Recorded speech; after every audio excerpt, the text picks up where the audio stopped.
రుద్రాక్ష. ఓం నమ శివాయ, ఓం నమ శివాయ, ఓం నమ శివాయ.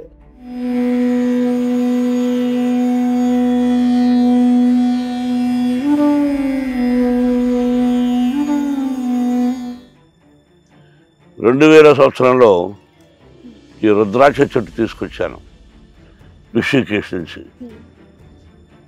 వాడు బ్రతకదు ఏరియాలో ఉన్నారు, ట్రై చేద్దామంటే వేశాను, అద్భుతంగా బ్రతికింది.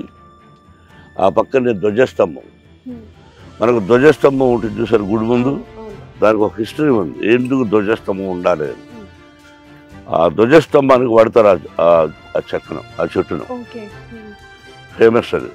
అది 40 years అయింది.